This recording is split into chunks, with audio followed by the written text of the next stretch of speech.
देखो, पिछले क्लास में हम कंडक्टर्स के बारे में जानकारी दे रहे थे।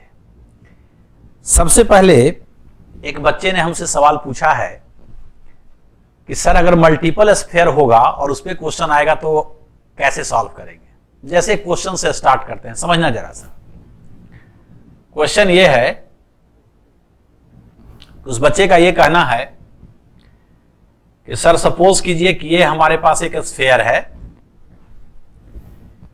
ये दूसरा स्फीयर है और ये तीसरा स्फीयर है। ये सभी के सभी कॉन्सेंट्रिक हैं, एक ही सेंटर है। और क्या है कि इसका रेडियस है a, इसका है 4a और इसका है 6a। इस तरह का रेडियस है कुछ। अब क्या है कि इसको चार्ज दिया गया है, इस स्फीयर को Q, इसको -3Q और इसको दिया गया है कुछ 6Q। इस तरह का चार्ज दिया हुआ है।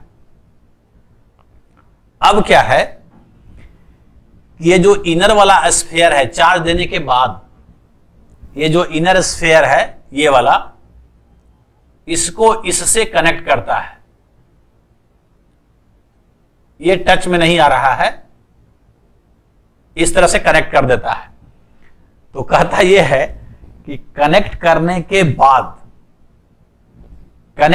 के बाद इस स्फीयर और इस स्फीयर पे चार्ज, इस स्फीयर और इस स्फीयर पे चार्ज कितना होगा।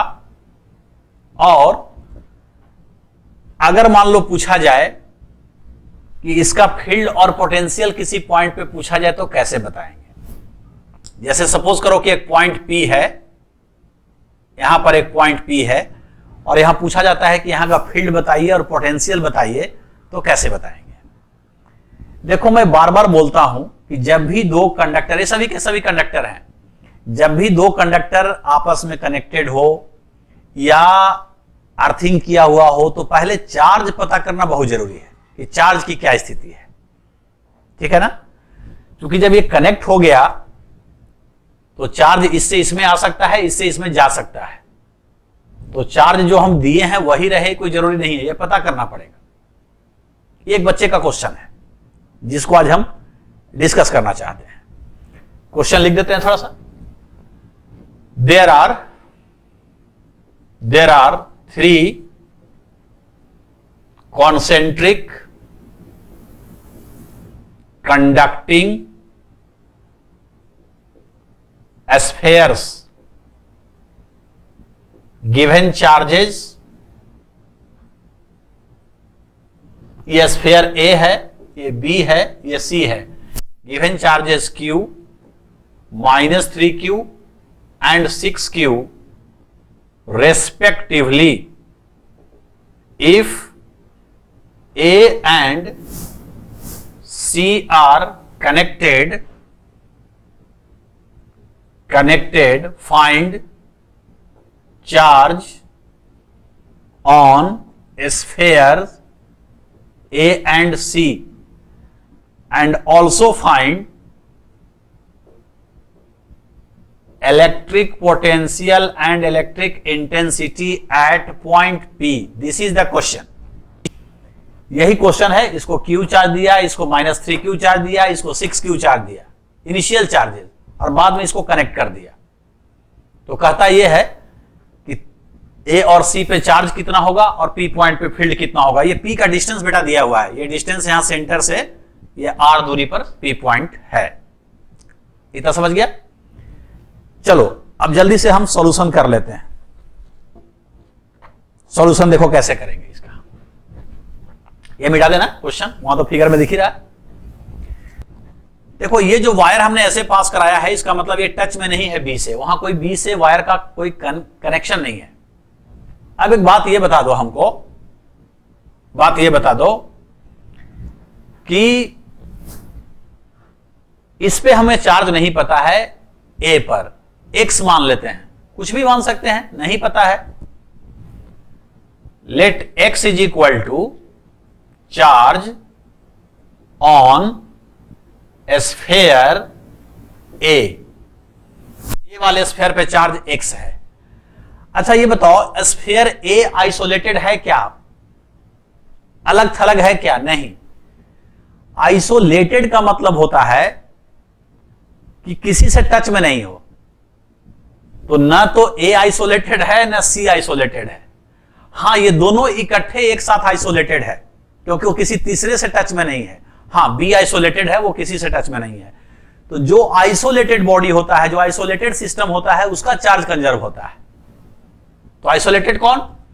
ए और सी इकट्ठे, अलग अलग नहीं, और बी अपने आप में आइसोलेटेड है। ए और सी मिला के बेटा कितना चार्ज है देखो तो, 6 और Q 7Q।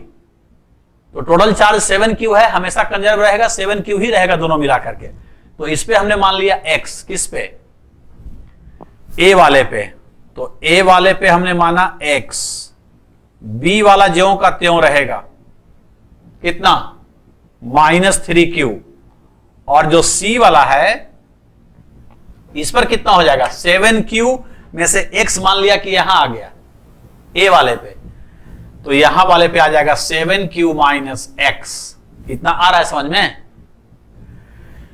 चलो भैया, तो ये हो गया r, सॉरी इसका रेडियस था a, इसका रेडियस था 4a और एक का रेडियस था 6a। अब देखो करेंगे क्या, पोटेंशियल इन दोनों का बराबर होगा। पिछले ही क्लास में पढ़ाए थे कि जब भी दो कंडक्टर को कनेक्ट करते हैं तो उसका पोटेंशियल सेम हो जाता है, चार्ज का फ्लो होकर के पोटेंशियल सेम हो जाता है। तो ए का पोटेंशियल निकालेंगे और सी का पोटेंशियल निकालेंगे और इक्वल कर देंगे तो एक्स का वैल्यू निकल जाएगा, बाकी सवाल बन जाएगा। तो हम क्या करेंगे, ए का पोटेंशियल निकालेंगे। कैसे निकालेंगे समझते रहना भैया। Electric potential of A, VA कैसे कैलकुलेट करेंगे? देखो इसका अपना लिखो पहले। यही ना पढ़ाए थे पोटेंशियल में कि बहुत सारा चार्ज हो और किसी पॉइंट पे पोटेंशियल लिखना हो तो सभी चार्ज का पोटेंशियल बारी बारी से लिख के जोड़ देना है। हमको इस स्फीयर ए का सरफेस का पोटेंशियल निकालना है। ऐसे समझो तो कि अगर ये दोनों नहीं होता, सिर्फ ये होता, तो इसके सरफेस पर कितना पोटेंशियल होता? पढ़ाए थे ना कि इसके सारे चार्ज को सरफेस पर लिखना हो या बाहर लिखना हो तो सेंटर पे मान लेना। तो x चार्ज है ना इस पे, तो x को सेंटर पे मान लो, तो कितना पोटेंशियल यहां हो जाएगा? KQ/R। तो KQ/A, KX/A, ये इसका अपना पोटेंशियल हुआ। इस सवाल को बनाने से भी सीख जाएगा। एक दिन हम एक सवाल दिए थे 3 स्फीयर का पोटेंशियल वगैरह पूछे थे, वो भी हो रहा है साथ साथ। अब यही आंसर नहीं होगा। ऐसे सोचो कि अगर ये स्फीयर नहीं रहता, ए और सी भी नहीं रहता, सिर्फ बी रहता, तो यहां पोटेंशियल होता कि नहीं होता? क्यों होता? क्योंकि ये जो पॉइंट है इस स्फीयर का इनसाइड पॉइंट है। तो इनसाइड पे कितना पोटेंशियल पढ़ाए थे? सरफेस के बराबर। भूल जाओ कि ये भी नहीं है, सी भी नहीं है, केवल बी है। तो केवल बी होता तो बी के सरफेस पर कितना पोटेंशियल होता? सारा चार्ज को सेंटर पे रखो, -3Q को, तो -3Q रख देंगे तो यहां KQ/R करेंगे। R यहां पर कितना है? 4A। आज जितना सरफेस पर पोटेंशियल होता है उतना ही अंदर होता है, हॉलो स्फीयर में पढ़ाए थे पिछले क्लासेस में। तो यहां पे एक पोटेंशियल हो जाएगा -K3Q, कैपिटल Q है, /R, रेडियस इसका 4A है। क्या यही आंसर हुआ? नहीं। दो स्फीयर का सोच लिया। अब ऐसे सोचो ये दोनों नहीं होता, सिर्फ बाहर वाला होता, ये बड़ा वाला, तो यहां पोटेंशियल होता कि नहीं? इस पॉइंट पे तो होता, क्योंकि ये पॉइंट इसके इनसाइड है। इनसाइड में पढ़े हैं पोटेंशियल सरफेस के बराबर होता है। यह फॉर्मूला था KQ/ रेडियस, याद है ना? तो इसका Q कितना है? 7Q - x, और रेडियस कितना है? 6A। तो KQ/ रेडियस के बराबर होता है इनसाइड पॉइंट पे। तो यहां हो जाएगा Q की जगह 7Q - x बटा रेडियस 6A। ये कहां का पोटेंशियल निकला? A का। अब कहां का निकालेंगे? सी का। सी का पोटेंशियल देखो कैसे निकालेंगे। फिर वैसा ही सोचो कि यहां पोटेंशियल लिखना है इस जगह का, तो एक एक स्फीयर करके लिख दो कि इसके चलते कितना, तो ये कैसा पॉइंट है? आउटसाइड। तो इसके सारे चार्ज को यहां सेंटर पे रख दो। कितना चार्ज है? x, तो के क्यू बटा आर, तो हो जाएगा के क्यू की जगह x बटा आर की जगह 6a प्लस इसके चलते कैसा पॉइंट है? फिर आउटसाइड, इसका भी सेंटर पे सारा चार्ज रख दो, -3q, तो के क्यू बटा आर दूरी हो जाएगा सेंटर से 6a, तो यहां हो जाएगा -k इंटू 3q बटा 6a। और इसका अपना सोचो, अपना कितना? सरफेस पर कितना पोटेंशियल होता है होलो स्फीयर का? के क्यू बटा रेडियस, तो के क्यू की जगह 7q माइनस x बटा रेडियस 6a। तो ए का पोटेंशियल निकल गया और सी का निकल गया। अब है क्या कि इसको तो यहां पे कनेक्शन किया हुआ है ए और सी पर, इसका मतलब दोनों का पोटेंशियल सेम हो जाएगा। तो VA बराबर क्या होगा? VC। जब भी दो कंडक्टर, तीन कंडक्टर आपस में कनेक्ट होते हैं तो इक्विपोटेंशियल हो जाता है, समझाए हैं पिछले ही लेक्चर में बहुत डिटेल्स में। अब इसको इक्वल करो, इक्वल करेगा देखो तो क्या क्या कैंसिल होगा? कुछ कैंसिल होता हुआ दिखाई दे रहा है तुमको? देखो इतना लंबा नहीं लिखेंगे, जब इसको इक्वल करेंगे तो ये टर्म तो सफा कट जाएगा, ये टर्म तो कैंसिल हो जाएगा। इसको इक्वल करने पे तो बचेगा क्या? देखो यहां बचेगा के एक्स बटा ए माइनस 3k बटा 4a, this is equal to K X upon 6a minus 3k बटा 6a। एक्स वाला टर्म को एक तरफ ले आते हैं, इधर लाओ, और क्यू वाले को एक तरफ ले जाओ, तो क्या हो जाएगा? ये देखो तो के एक्स बटा ए कॉमन कर लो, तो ये हो जाएगा 1 माइनस 1 बटा 6 इज इक्वल टू, इसको उधर लेके चल जाओ तो के क्यू बटा ए कॉमन कर लो, बल्कि 3 कर लो, 3k बटा ए कॉमन कर लिया तो ये हो जाएगा कितना? -1 बटा 6, और इधर जाके हो जाएगा +1 बटा 4। यही ना हो जाएगा? क्या क्या कैंसिल हो जाएगा बताओ तो? k से k कैंसिल, a से a कैंसिल, यहां से क्या हो जाएगा? x इंटू, दिख रहा है यहां पे, लिखें कि हटा दें? यहां से हटा देते हैं देखो यहां लिख देते हैं, k से k कैंसिल हो गया तो क्या बचा? a से a कैंसिल हो गया, तो यहां बचा x इंटू 6 माइनस 1, 5/6। जरा गुना भाग चेक करते रहना, हमसे मिस्टेक हो जाता है। 6 और 4 का एलसीएम 12, ये 12 हो गया, 3 तो रहेगा ही, 3q, और देखो यहां -2, ये -2 और ये +3, तो ये हो जाएगा 1। तो कितना हो जाएगा? ये तो 1 हो गया, 3 चौका 12, तो x इज इक्वल टू कितना हो गया? 6q बटा, बताओ, 6 चौका 24, यानी कि q बटा 4, x का वैल्यू निकल गया q बटा 4, यानी कि यहां चार्ज कितना है? q बटा 4 है। यहां कितना हो जाएगा? x का वैल्यू पुट कर दो, तो चार्ज जो पूछा था वो तो कैलकुलेट हो गया, कितना कितना चार्ज हुआ, नोट कर लो। इसको मिटा दें क्योंकि हमको आगे भी एक स्टेप सवाल बनाना है। देखो भाई, तो हमारा क्या हुआ? ये जो स्फीयर आया था, ये A, ये B और ये C, तो A पर जो चार्ज आया, x की वैल्यू q/4 आ गया, इस पर जो चार्ज है वही रहेगा, और यहां जो चार्ज है 7q माइनस x की वैल्यू है q/4, तो ये हो जाएगा 28 माइनस 27q/4, ये हो जाएगा 27q/4, तीनों पे निकल गया। This is answer. अब एक क्वेश्चन पूछा था कि इसका रेडियस कितना है? a, इसका रेडियस है 4a और इसका रेडियस है 6a। एक पॉइंट दिया था, r दूरी पर, कहीं भी दे सकता है। पॉइंट कहां दिया था? यहां दिया था पॉइंट, इस जगह।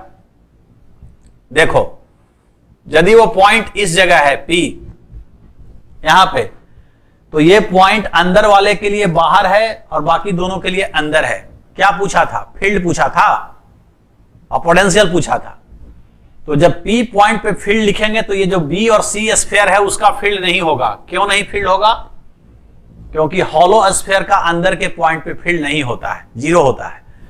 तो यहां पर फील्ड प्रोड्यूस करने में B और C का योगदान नहीं होगा, सिर्फ किसका होगा? A का, क्योंकि वो A के लिए आउटसाइड पॉइंट है।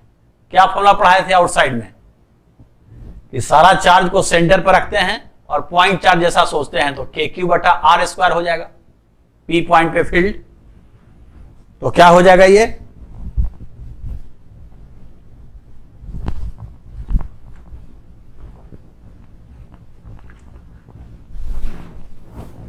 Electric intensity at point P हो जाएगा E बराबर KQ/R²। Q कितना? Q/4R²। देखो हम यहां पढ़ाए हैं, यदि किसी को यहां पॉइंट लेना हो तो दोनों का आउटसाइड हो जाएगा, एक का इनसाइड, तो दोनों का फील्ड सोचना होगा। तो इसका वाला हो जाएगा रेडियली आउटवर्ड, क्योंकि सारा चार्ज को सेंटर पर रखेंगे तो ये प्लस चार्ज है, तो यहां पे +1 चार्ज रखेंगे तो इसको रिपेल करेगा, और माइनस वाला को रखेंगे यहां तो ये अट्रैक्ट करेगा। तो एक आगे है, एक उल्टा है, एक प्लस एक माइनस लेके जोड़ना पड़ेगा यदि यहां फील्ड पूछता है तो। ठीक है, हम यहां बता रहे हैं, कहीं भी पूछ सकता है। अब बोलता है कि यहां का पोटेंशियल लिखिए, तो पोटेंशियल कैसे निकालेंगे? एक के लिए आउटसाइड है, दो के लिए इनसाइड है, तीनों का लिख दो। तो Vp कितना होगा जल्दी बताओ? Vp, यहां का पोटेंशियल लिखना है तो अंदर वाले के लिए, बाहर का पॉइंट है ये, सारा चार्ज को कहां रखते हैं? सेंटर पे, तो KQ/R हो गया। और इन दोनों के लिए इनसाइड पॉइंट है, कैसे लिखते हैं फॉर्मूला? KQ/रेडियस, तो इस पे कितना चार्ज है? K, Q की जगह -3Q बटा रेडियस इसका कितना है? 4A, प्लस इसके चलते अंदर ही है KQ, Q की जगह कितना? 27Q/4 into radius, KQ/रेडियस। अब यही जो सॉल्व होकर के आएगा, यही हमारा यहां का क्या हो जाएगा? पोटेंशियल हो जाएगा। तो सवाल सॉल्व। बड़ा सवाल है, इसी में अगर ऑब्जेक्टिव पूछेगा तो कोई एक ही पूछेगा कि खाली चार्जे बता दीजिए, चाहे खाली फील्डे बता दीजिए। लेकिन नो डाउट कि उस बच्चे ने एक अच्छा सवाल पूछा था। अगर इसी सवाल में कहता क्वेश्चन में कि नहीं, ये स्फीयर को अर्थिंग कर दिए हैं, अब चार्ज बताइए, तो ठीक है, इसको चार्ज देता, इसको चार्ज देता और इसको अर्थिंग करके सवाल पूछता, तो यहां x चार्ज मान लेते और यहां का पोटेंशियल लिख के 0 कर देते, x कैलकुलेट हो जाता। तो सिंपल तो है, कोई बड़ी चीज तो नहीं है। देखो इधर एक क्वेश्चन ये है, आज थोड़ा क्वेश्चन बता देते हैं, सब पूछता है, यही तो जान है इलेक्ट्रोस्टैटिक्स का। देखो ऐसे पूछेगा क्वेश्चन, ये पूछेगा ये हमारे पास एक थिक हॉलो स्फीयर है। थिक समझता है, एक होता है हॉलो स्फीयर। हॉलो का मतलब है कि अंदर से एकदम खाली है, खाली थोड़ा सा मटेरियल सरफेस पर है, बिल्कुल अंदर से खाली है। उसमें क्या होता है कि अंदर का रेडियस और बाहर के रेडियस में कोई डिफरेंस नहीं है। और थिक हॉलो स्फीयर का मतलब होता है कि अंदर का रेडियस कुछ है, बाहर का रेडियस कुछ है। ये कंडक्टिंग थिक हॉलो स्फीयर है। जरा समझिए, ये क्या है? ये है कंडक्टिंग थिक हॉलो स्फीयर, ये है। सपोज करो कि इसके सेंटर पे, ये समझो जी, कॉन्सेप्ट भी है, क्वेश्चन भी है, सब बच्चा अच्छे से समझो, बहुत अच्छा चीज है। सपोज करो कि यहां पे हम एक चार्ज रख दिया है Q इसके सेंटर पे, और इधर चार्ज दे दिए हैं कितना? 7Q। इसको समझा? पूछता यह है कि बताइए कि यहां पर एक पॉइंट P लेते हैं P1, यहां लेते हैं P2 और यहां लेते हैं P3, ऐसे सेंटर से R दूरी पर। एक बच्चा हमसे पूछ रहा था कि सर सब पॉइंट का दूरी R कैसे होगा? अरे सब पॉइंट का दूरी कैसे R होगा जी? एक एक बार मानो, एक क्वेश्चन में मानो कि ये दूरी R है, फिर दूसरा क्वेश्चन में ये R है, फिर तीसरा क्वेश्चन में ये R है, ऐसे ना होता है। ऐसे 3 डिफरेंट पॉइंट अलग अलग जगह पे दिए हैं तो सेम डिस्टेंस कैसे हो जाएगा? क्वेश्चन में क्या कहता है कि ये कंडक्टिंग, वो तो लिख ही दिया, ठीक हॉलो स्फीयर है। इसको चार्ज कितना है? ये सप्लाइड चार्ज है, सप्लाई हुआ है इतना। फाइंड क्या करना है जी बच्चा लोग? थोड़ा शॉर्ट में लिख देते हैं क्वेश्चन, बोल तो देवे किए हैं, समझो ना। क्वेश्चन तुम लिख लेना, find electric intensity at point P1, P2 and P3। ये 3 सवाल हुआ। इफ एक नंबर में क्या है, 1 मिनट लिख दो, at distance R from centre, centre से R दूरी पर, है ना। ये पहला सवाल, ये दूसरा सवाल और ये तीसरा सवाल, सब में R दूरी मानना है बारी बारी से। 3 सवाल। देखो जी बच्चा, ये है कंडक्टिंग। जब भी कंडक्टर की बात आती है तो चार्ज जरूर पता करो सरफेस पर कितना है। बार बार बोले हैं कि कंडक्टर में चार्ज कहां रहता है? सरफेस पर। उसका वॉल्यूम में चार्ज हो ही नहीं सकता है, पढ़ा चुके हैं। अब सरफेस कौन? ये कैविटी है, खाली है इतना, अंदर में खोखला है और ये मटेरियल भरा हुआ है, तो यहां तो चार्ज नहीं रहेगा, लेकिन सरफेस पर चार्ज सोचना पड़ेगा। देखो ऐसे सोचो, जब भी किसी कंडक्टर के मटेरियल से गॉसियन सरफेस तुम ड्रॉ करेगा तो उससे फ्लक्स 0 होगा। जैसे कोई बच्चा ये बोले, ऐसे देखो तो, कि यदि हम यहां से एक गॉसियन सरफेस खींच दें, रेड वाला, ये हो गया गॉसियन सरफेस, गॉसियन सरफेस। तो चूंकि ये कहां से गुजरा है? मेटल के अंदर से, तो इससे फ्लक्स 0 ना होगा, E.ds। इससे यदि फ्लक्स निकालेंगे फाई जी माने गॉसियन सरफेस से, तो लिखे थे ना इंटीग्रेशन E.ds, और ये 0 होता है तो फ्लक्स तो हमेशा 0 होगा। फ्लक्स 0 होने का मतलब है कि इसके अंदर चार्ज 0 होना चाहिए। तो चार्ज रहता कहां है? मेटल में, सरफेस पर। अब सेंटर पे कितना चार्ज है? Q। इसका मतलब क्या हुआ कि -Q भी कहीं होना चाहिए, तब ना जोड़ के 0 होगा। तो यहां Q है तो यहां पे ये देखो -Q चार्ज हो जाएगा निश्चित तौर पे। तो इसके इनर सरफेस पे चार्ज हो जाएगा -Q। ठीक। अब ऐसे सोचो, ये तो गॉसियन सरफेस है। अब इसके बारे में सोचो, ये जो हमारा स्फीयर है बाहर वाला, थिक हॉलो स्फीयर, उसका किसी से कनेक्शन है? किसी से टच में है? नहीं है, आइसोलेटेड है। तो टोटल चार्ज कंजर्व होगा आइसोलेटेड सिस्टम का। कितना चार्ज दिए थे शुरू में? 7Q, 7Q चार्ज दिए थे। अंदर कितना आ गया? -Q। तो इधर अगर x मानते हैं तो x और -Q जोड़ के 7Q होना चाहिए, यानी कि यहां 8Q रहेगा, तब ना 8Q और -Q मिलकर 7Q हो जाएगा।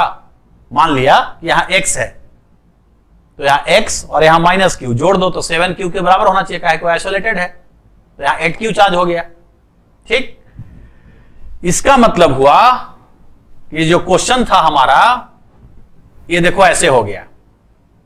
ये हमारे पास ये इनर सरफेस है, इसके सेंटर पे एक चार्ज है, यहां पे -Q चार्ज है, और ये जो स्फीयर है यहां पे 8Q चार्ज है। यही मेरा सवाल है, मेरा क्वेश्चन यही है। ये 8Q चार्ज हो गया, बस। अब सवाल आसानी से बना देंगे। अब इस मटेरियल को भूल जाओ। कोई बच्चा बोलता है कि सर मटेरियल को क्यों भूल जाए? अरे मटेरियल लिया ना, तभी ना ये 0 किया। यहां मटेरियल है तभी तो ये 0 किया कि मेटल के अंदर फील्ड 0 होता है। अब मटेरियल भूल जाओ। ऐसे सोचो कि एक पॉइंट चार्ज है, एक हॉलो स्फीयर है और ये एक हॉलो स्फीयर है और ये वैक्यूम है, बात खत्म। जैसे ही चार्ज का डिस्ट्रीब्यूशन हो गया, मीडियम मटेरियल भूल जाओ, मटेरियल का इफेक्ट ही तो लिया, ये जीरो किया।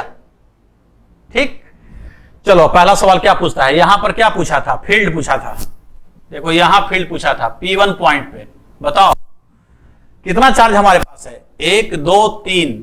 तो यहां पे ये पॉइंट दोनों स्फीयर के लिए कैसा है, आउटसाइड।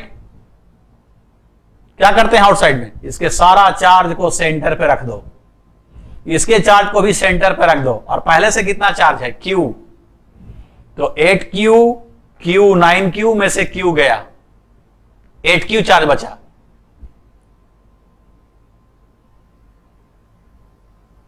Q, तो यहां पे 8Q हो गया और ये डिस्टेंस है R, तो E1 कितना होगा, EP1 KQ बटा R स्क्वायर, Q की जगह 8Q बटा R स्क्वायर। किधर, तो यहां +1 रखो ना, ये सारा चार्ज यहां रख रहे हो सेंटर पे, तो 8Q क्या करेगा, इसको रिपेल करेगा, तो रेडियली आउटवर्ड, ये फील्ड हो गया रेडियली आउटवर्ड, हो गया आंसर, रेडियली आउटवर्ड, बात खत्म।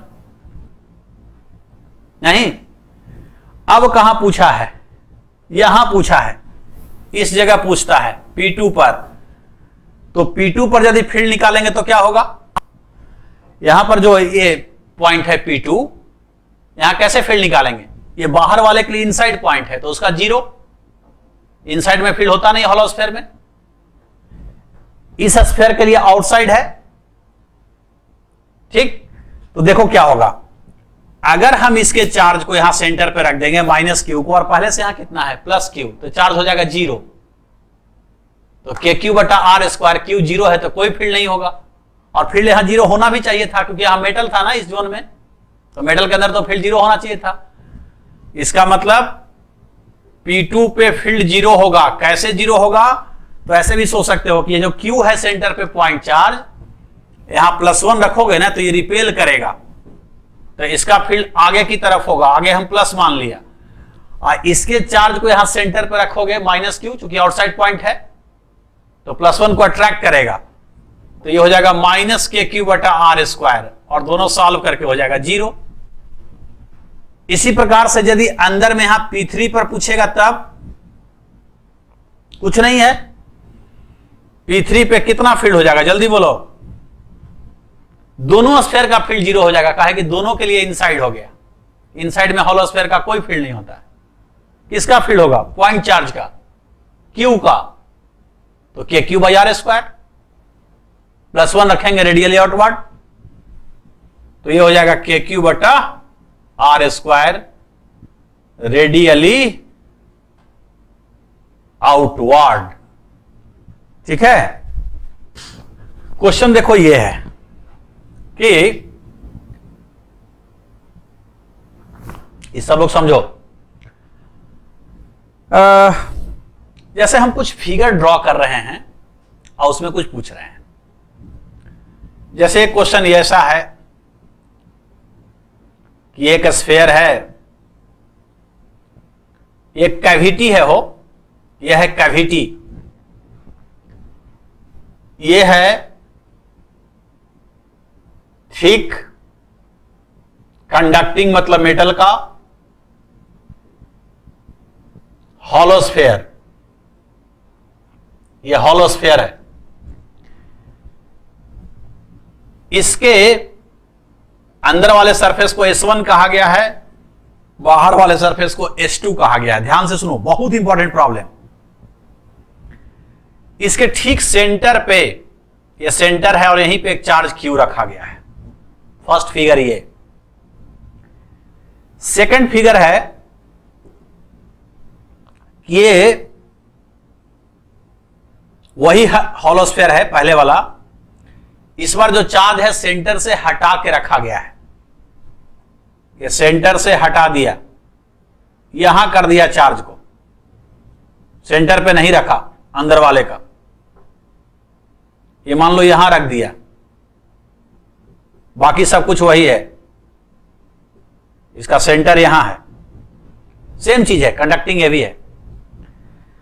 थर्ड वाला जो फिगर है उसमें कहता है ये फिर वही है और ये अंदर में इस तरह से है, कैविटी आर्बिट्ररी शेप का है, ये है ऐसे, और इसके अंदर में क्यू चार्ज है। 4 जो है फिगर नंबर 4, ये ऐसा है, ऐसा है, ये कैविटी है, ये मटेरियल है, जो पेंट कर रहे हैं वो मटेरियल है। अंदर का सरफेस S1 कहना है, बाहर का S2 कहना है। ये सब S1 S2 S1 S2, और यहां पे एक चार्ज है Q, इस तरह से है। देखो बताना यह है, एक और दे दें, चलो, ये ऐसा है, बाहर में ऐसा है, और अंदर में ये स्फेरिकल कैविटी है, और इसके सेंटर पर एक चार्ज रखा हुआ है, सेंटर पे Q चार्ज रखा हुआ है। ये है मटेरियल, ये S2 है और ये S1 है। ये सब के सब कंडक्टिंग है, मेटल के बने हुए हैं। बताना यह है कि चार्ज डेंसिटी जो होगा, क्योंकि सरफेस पर ही चार्ज रहना है, तो चार्ज डेंसिटी जो सिग्मा होगा वो यूनिफॉर्म होगा कि नॉन यूनिफॉर्म होगा S1 S2 पे। मेंशन करना है, mention that whether surface charge density sigma will be uniform or non-uniform, NU non uniform short में, uniform U on S1 and S2। ये ऑल आर कंडक्टर्स। कैसे जवाब देंगे, पहले इसको सीखते हैं। देखो, सबसे पहले फर्स्ट क्वेश्चन को लेते हैं।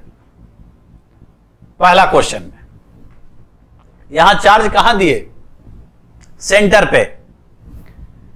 इसको कोई चार्ज नहीं दिया है बच्चा, लेकिन यहां पे -Q चार्ज तो होगा इनर सरफेस पे, गॉस लॉ से। यहां से गॉसियन सरफेस ड्रॉ कर देंगे, तभी ना समझाए थे कि उससे फ्लक्स 0 होगा, चूंकि मेटल के अंदर से गुजरेगा तो चार्ज 0 होगा। तो यहां Q है तो यहां -Q तो होना चाहिए। और क्या होगा कि चूंकि इसको कोई चार्ज नहीं दिए हैं तो टोटल चार्ज तो कंजर्व होगा, आइसोलेटेड है, किसी से कनेक्शन में नहीं है।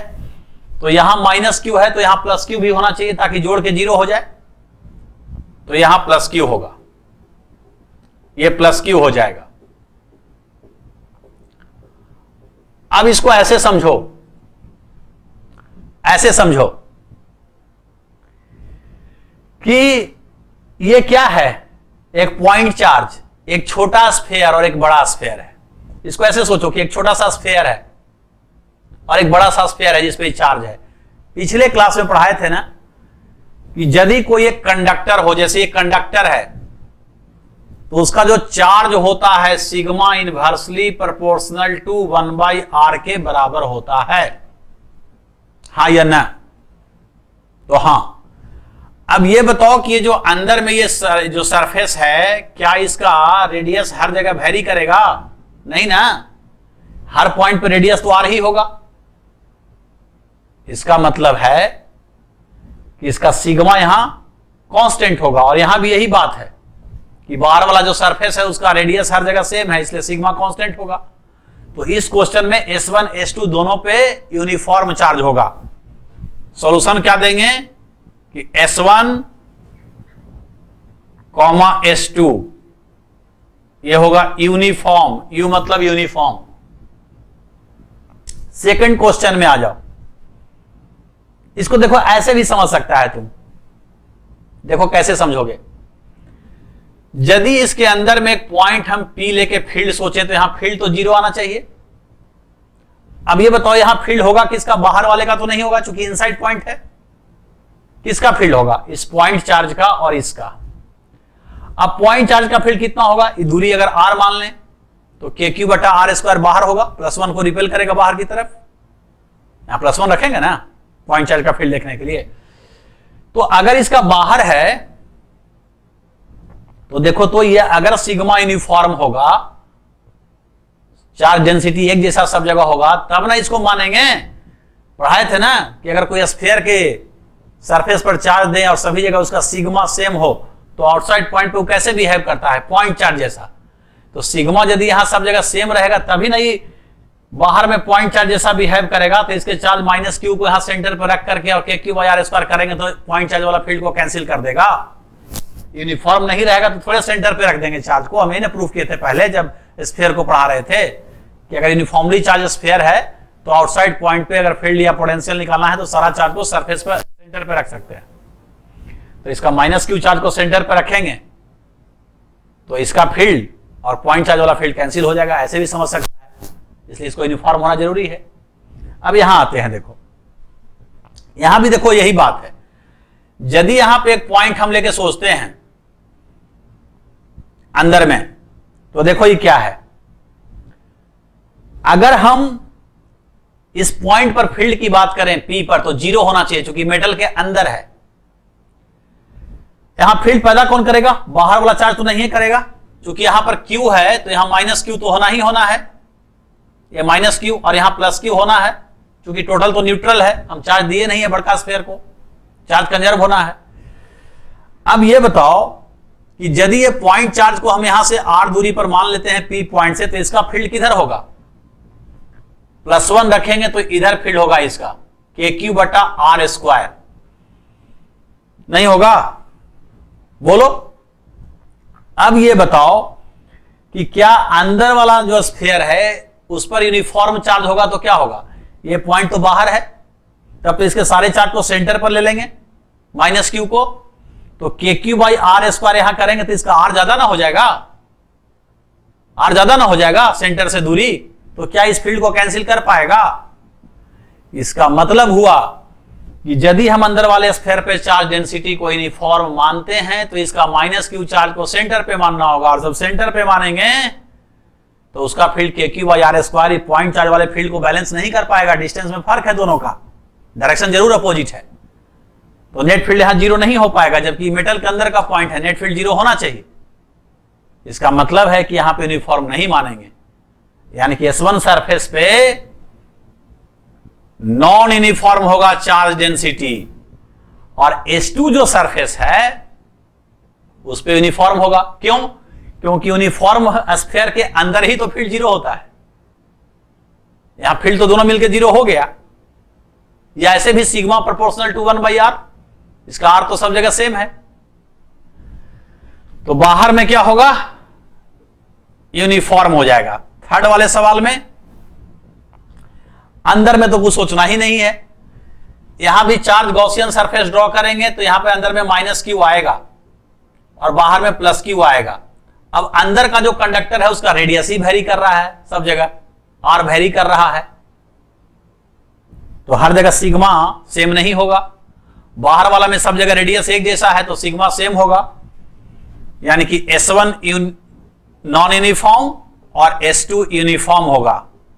4 नंबर में फिर वही बात, यहां Q चार्ज है तो यहां -q होगा और यहां +q होगा। दोनों आर्बिट्ररी शेप का है, दोनों में r वेरी करेगा। इसको एक कंडक्टर मानो ना कि छोटा कंडक्टर ही बड़ा कंडक्टर, तो sigma proportional to 1/r, r सब जगह वेरी करेगा हर पॉइंट पे।